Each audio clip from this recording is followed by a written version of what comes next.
I'm back from being out with my pal Jenny. We went to the Botanical Gardens again.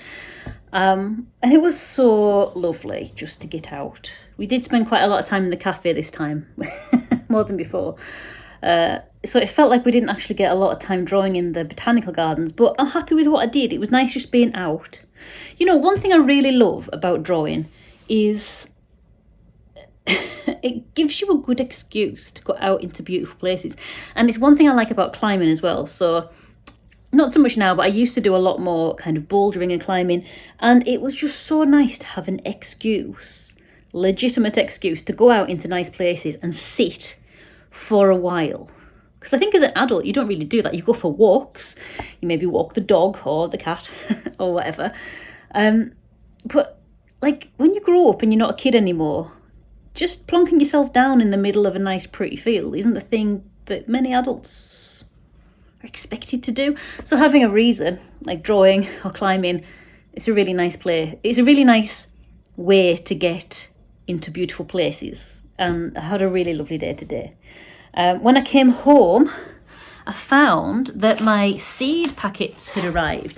And if you've watched me before, you'll know that this year I'm going to try and get my garden in a bit of order, because I work from home. I work for myself as an illustrator. I've got my own small business called Embers and Ink, and I work from home a lot. So my outside space is a potentially nice working space, but it's a mess. The fence is down, it's overgrown. There's a bit of like, I want to build some walls and I want to make my pond a bit bigger. I don't have a big garden at all. I live in a terraced house. The house is small and the garden is all right size for the house. But yeah, my garden becomes the potential for a working space. So I want to make sure it looks nice because I've neglected it for long enough.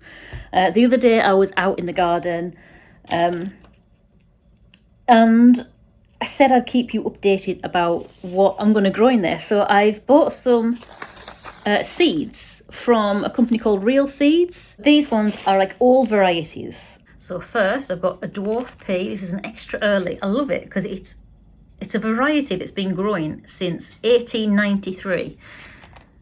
Only grows 2 feet tall, great for a small garden. So that's one. Got another pea, the American Wonder Dwarf pea. It is another one from the mid 1800s. Another small one, so great for a small garden. I've got some kale, dazzling blue kale. I've had this kale before. We grew it when we had an allotment. And I do quite like kale. So I was thinking maybe grow this in a pot. Or maybe around the edge of my tomatoes. I'll have to see if they're companion plants. Right.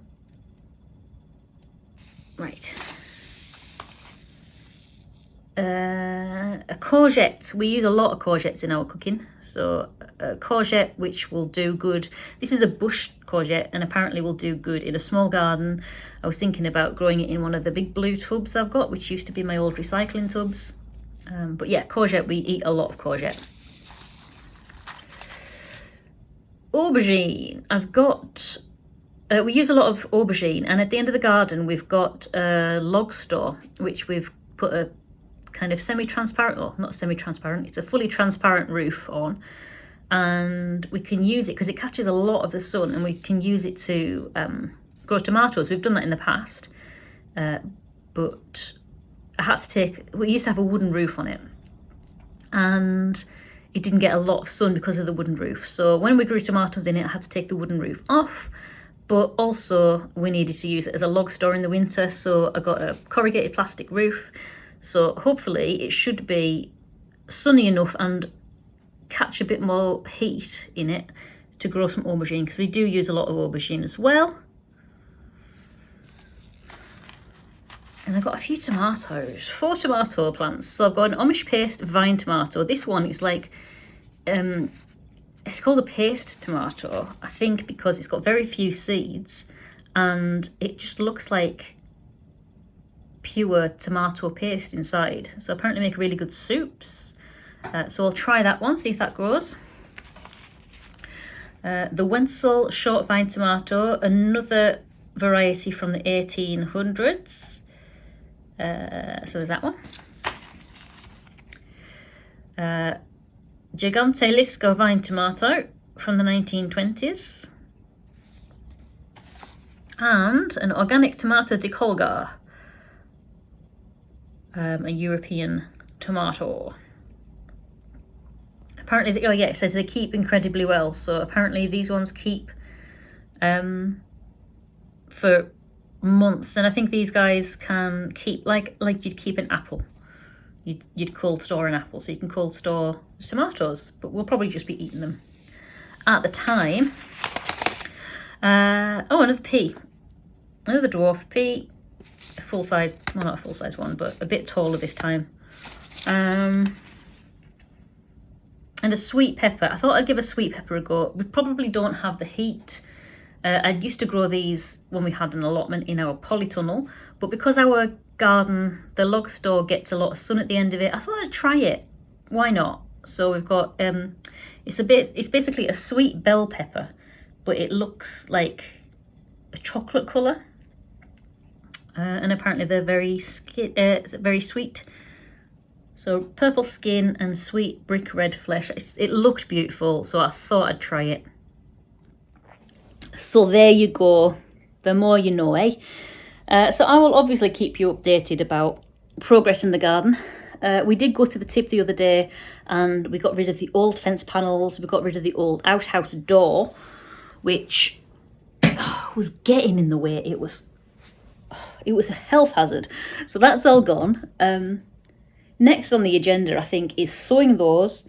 And when the weather warms up a bit, like when we've got a run of a couple of days where it's not going to be frosty, I am going to I've got a big pile of reclaimed bricks in the back garden, which I rescued from, well, one was from our cellar when we got our cellar converted, and then one of our neighbours was knocking down their own outhouse, so I asked them if I could steal their bricks from their skip, and they said yes. So I got a bunch of reclaimed bricks, which are the same bricks that the house was made in, so they fit in really nicely. But we've got a little tiny strawberry patch. It's like 1/2 metre by 1.5 metres rectangle. And because I like letting the grass grow long, sometimes the grass can flop over onto the strawberry patch. So I'm going to, in theory, make a little wall, maybe like 1 foot high, 1.5 foot high, just to raise that strawberry patch up and keep it away from the grass. So that would be my next things. And then digging a bigger pond. But we'll see. We'll see. I'll keep you updated. But yeah, I hope you've enjoyed this video. It's been a little mix of the gardening stuff and illustration. Yeah, so I hope you've enjoyed it. If you did like it and you have got this far in the video, it would be lovely to have a thumbs up. So click like if you did like this video, no obligation at all. And if you watch my videos and you're not already subscribed and you wouldn't mind subscribing, it would be lovely to have you as a subscriber. No obligation, you don't have to. But I'm pretty sure it will help me it will help me with the algorithm to find other lovely people just like you who enjoy watching my videos. But yeah, no obligation. But if you don't ask, you never get. So if it's not a big deal to you and you don't mind subscribing, it would be lovely to have you on board. But I'm going to leave this video here now because it is time to have my dinner. So I will see you in the next one, and until then, bye.